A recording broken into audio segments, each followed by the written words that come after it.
Carolina, and we are mandated to follow the laws. Well, the laws, are you saying that's the personnel law? What law says that an elected official who's helping run this city can't see what she asked to see in this specific context? The authority of council derives from the vote of the will, of the majority of the will. And otherwise, she has no authority. She has authority to ask questions. She has authority to talk with her other council members. The council members as a body rule the city. It is that way uniformly throughout the state. No individual council member can make unilateral decisions on behalf of the city. They do not bind the city. It is always the will of the majority. I'm not asking about a decision unilaterally, but if she were provided information she's asked for, she may, I don't know, she may then begin a lobbying effort of her colleagues to then seek an action by the body. But she can't know to begin to talk with her colleagues and build that effort unless she's allowed to look at it. I don't presume to know her thoughts. I do know that it is her intention to see it, and I would believe that she speaks with her colleagues. But you're not going to let her have it. Are you advising Mr. Westmoreland and the chief not to give her those documents? Is that correct? I'm advising all of council, because I represent council, to follow the law. Well, that doesn't seem very helpful to my question. Well, I can only tell you what the law is. Well, tell us your interpretation. I have other questions, but I'll sit back and say. I certainly don't have a law background as my friend Mr. Pitts has, but I did hear him ask the question, or end off with this question with, as it existed at the time, referring to the tapes, I believe, or And the written documents. footage, the written documents and the footage. And I guess my question would be, because I recall you, Chief, referring to the footage at one point when we watched the footage in the session as being fused together. And my question would be, does the fusing together change the original footage, or is there still footage as it existed then? If you can. Both originals were put online, correct me if I'm wrong, in their entirety. The reason for they were fused. Before they were fused together? Yes, and then they were just fused together to make it easier to understand what happens. Throughout the encounter, one of the cameras comes off. You can see it actually fly off. So therefore, to make a better understanding of the whole event, we chose to do that for the ease of council's viewing and then for the public in general. But both of them were put out in their entirety. I do think the chief noted too that there's another video of the interaction of the supervisor directly with the mother that is not released in terms of the follow-up directly with her. So there's at least one other video out there involving not the incident or the encounter itself, but it came from the part of the case review file. Chief Scott, I've always believed that training is integral to improving relations. Is it possible that this particular incident could be used in training to show present and future officers how not to engage inappropriately? You know, and I actually had that same question during the closed session with council. Unfortunately, because of the constrictive nature in which the state of North Carolina has us using video right now, I would not be comfortable in doing that. I agree with you from the perspective that it has much to offer, but given the fact of all the nuances in the law and we're trying to get there, I wouldn't be comfortable with that at this point. Yes, ma'am. My concerns go back to, again, sort of this timeline, the fact that Officer Cole continued on active duty for a long period of time. And I understand 45 days, and if it's 45 days, it's 45 days. I guess what I'm a little confused about is that there seems to be a little bit of a double standard. One of the things that came out when you talked about his decision-making is that if he had encountered this individual before, if there was a pattern of behavior with this individual, that would inform him and allow him to do some things that he might not otherwise do. Officer Cole himself had a pattern of behavior. Officer Cole had already been disciplined for excessive force in a very well-known case. So it would seem that when it was being reviewed up the chain of command, and even at the first stage, this was an officer who had a history. This was not just an isolated incident. I don't think anybody's asking that he should have been fired that day. I understand the investigation and need for that and his legal rights. I also understand that if you encounter an individual who assaults someone, you know, you make a determination every day that those people should be removed from the public for the safety's public while they're presumed innocent until an investigation takes place. We don't afford people the chance to say, you just live your life until we get done investigating this. We detain people every day until we finish a process because we're concerned about the safety of other people. So I guess I'm still failing to understand why it would not have been possible to place him on administrative leave with pay, you know, whatever, so that he's not harmed in any way. But the public is protected, because 45 days for an officer who had already had another issue. And your police department acknowledged in that case, there was a payoff in that case. So there was an acknowledgement in that case that he acted inappropriately. There's an acknowledgement in this case he acted inappropriately. So I don't understand why it would have been such a problem to take him out of circulation and no harm, no foul. If your investigation proved he did nothing wrong, he's been paid, he's had a vacation, everybody's good, I think the public would have felt a whole lot safer. But it's concerning to me that we've got officers running around here that people could have been subjected to his violence for 45 days while we went through some process. That's a piece that I'm not, and I think from a public safety standpoint and from a citizen standpoint, that's my safety we're talking about. So that's the point that I still haven't heard an answer to that I find satisfactory. Well, and the only answer I can give you, you still may not find satisfactory, is that we as a body within the police department, and I think the city as a whole, we have to use the same process for every single employee. And there is no, and I used this word before, there is no list or watch list or that type of thing that we use on an employee. We look at the individual actions of that employee, particularly in law enforcement, where any officer may have to do actions that are very much outside the comfort level of most citizens. Being the body that has to enforce and have to be in physical altercations, and they happen often on our streets. We have to treat each individual circumstance as its own. Now, once we find that an individual has a propensity to do that, that plays into our philosophy of discipline. When we look and we find the issue, when we have determined the violation, one of the 5 factors we consider is previous history. And so that's where it lies. I understand your question. I don't think from a legal standpoint that it is the best practice. We follow best practices where we look at each one individually. I don't know if you have anything to add to that. No. Reverend Brown? Following your timeline, the incident occurred on the 17th.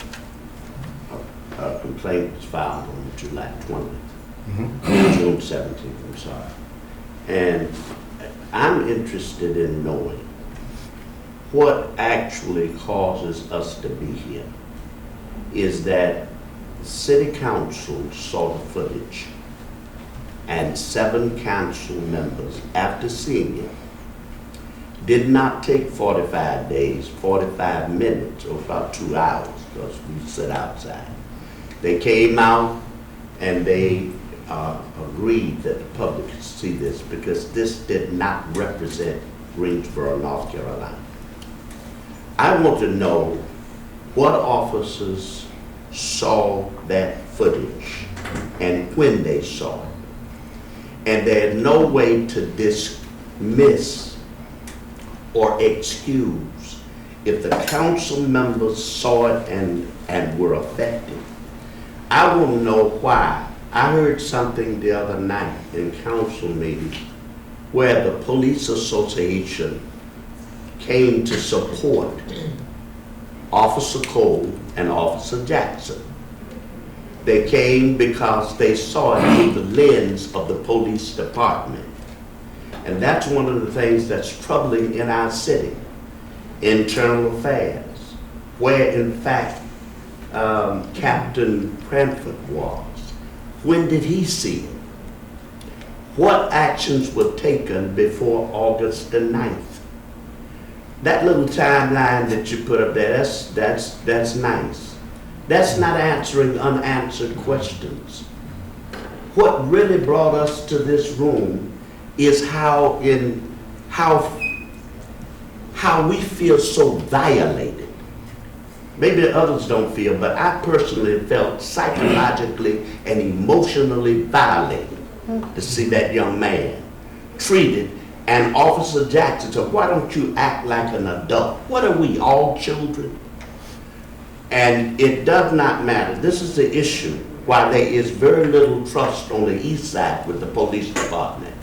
Because we like to use a broad brush and paint it over.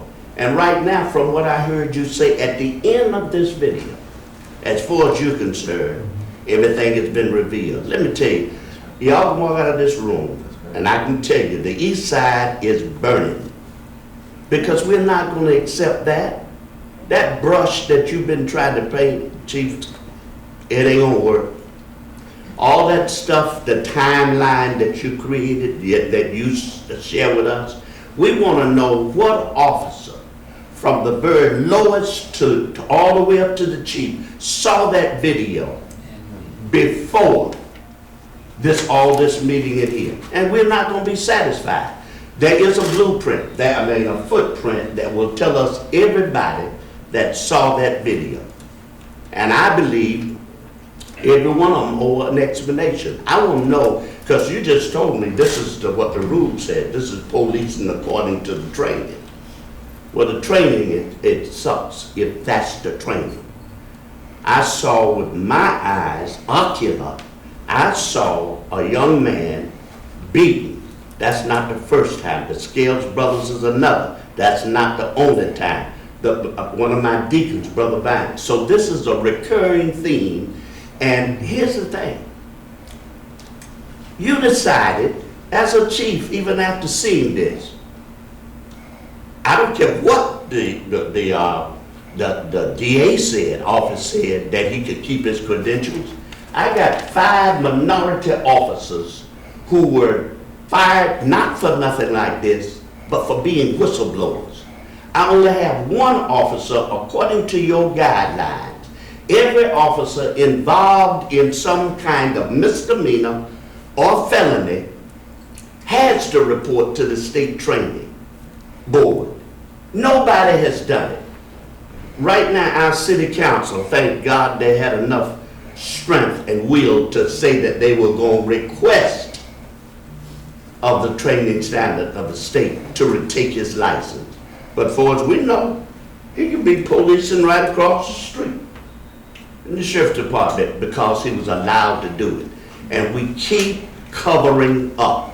Now, there ain't no other way to say it. You cover up stuff. You brush and think that we are going to go out of here feeling like we have not yet again been violated. Now, others may not feel that way. That's the way I feel. And it seems that it is not just with you. I can go back, not all the way to David Ray, that you said you weren't sure you knew. And the most painful day of your policing career was when they locked your chief out. Now, I don't know which one you were talking about, because you can't not know him. And then if he was the one that caused you the greatest pain in your policing career, that's too much. That's getting out that does not have a good feeling about it. I don't have it, and I hope others don't. And we've heard your timeline, but that's just, to me, another cover-up. We want to know the who, what, when, and where when they saw this. And that's the only thing that's going to satisfy. Thank you for being here. Well, just We do need to wrap this up. so why do we need to wrap it? Is there any I'm way to get sorry. clarification on the move, I guess, to try to remove Officer Cole's law enforcement certification, where that's... Yeah, absolutely. It was referenced that based off of the resolution of City Council, they asked me to develop and send a letter to the North Carolina Standards and Training Commission. which I did, and there's a copy of that in your packet.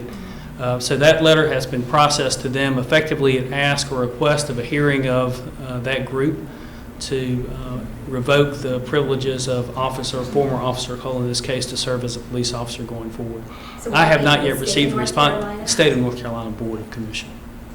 And at least according to the warrants that charge Mr. Yourse with attacking Officer Cole and attacking Officer Jackson, the person who swore out that warrant wasn't Officer Cole or Jackson, it was Officer Sizemore. Is he the corporal who did the initial inquiry, initial report, the patrol supervisor? He is not that supervisor, no. And how is it that he took out the warrant? Was he present? It is not uncommon when we have an arrest, particularly one that has resulted in a call for assistance, multiple officers respond, and they break out the individual responsibilities. And at least just for now, just a little bit more, would it be normal procedure that the patrol supervisor, who that day was a corporal, would or should have looked at the video? Given that you had two officers alleging that they had been hurt, they engaged in a use of force, and it was all on video. At some point during the initial stages, he would have, yes. Supervisor, Yes. and wouldn't he, as a result, write something about what he saw and pass that up to the next level? Again, that's part of the summaries, but it doesn't encompass the entire But investigation. that officer wrote a summary. That's And he correct. passed it to a sergeant, correct? Well, no, the initial investigating, the first supervisor there and the watch commander do a summary that goes out to our command staff. At some point, the investigation itself, when it's completed, then went to a sergeant. But I'm talking about that early on, went to a command staff level group, correct? Yes. And did that prompt the command staff to look at the video? I can't speak for the entire command staff. It did not prompt me to look at the video. Did you get that command staff information in June? Yes. And it simply said that the officer was involved in a use of force, and it described that he had used hand strikes. Well, and it was Officer Cole who has the scale history. It was an allegation that he'd been hurt, but there were criminal charges against Mr. Yourse, correct? And there was a video that once seen brought immediate disapproval that it was wrong. Shouldn't somebody have cut this off early on and not allowed Cole to get a promotion as well as stay on the streets for this extra month? I believe the process was followed, so I want to address a couple of things. The promotion question. The promotion that has been brought up over and over was a non-competitive promotion because of based on length of time and taking a test that I authorized in May for the entire group. So the two are really not associated. Equally, I'd like to clarify one thing. Wait, no, allow me, please. Okay. I'd like to clarify something when we talk about, and I can't speak for the members of council, but I will tell you, the 2 hours we were there, they had the ability to ask me questions, and I'm briefed on the entire investigation. I know the ins and outs, and I was able to answer those. So we still have to answer questions. We can't look at a video, it's one dimension, and make the determination without understanding the entire case. That's simply my point. So, thank you. We're going to conclude, we're going to conclude this. Any other questions you have, please go one-on-one. This will be aired on the city's YouTube channel if you need to refer to this as a reference. Thank you. May I ask this question? Will you please steal it so I can ask?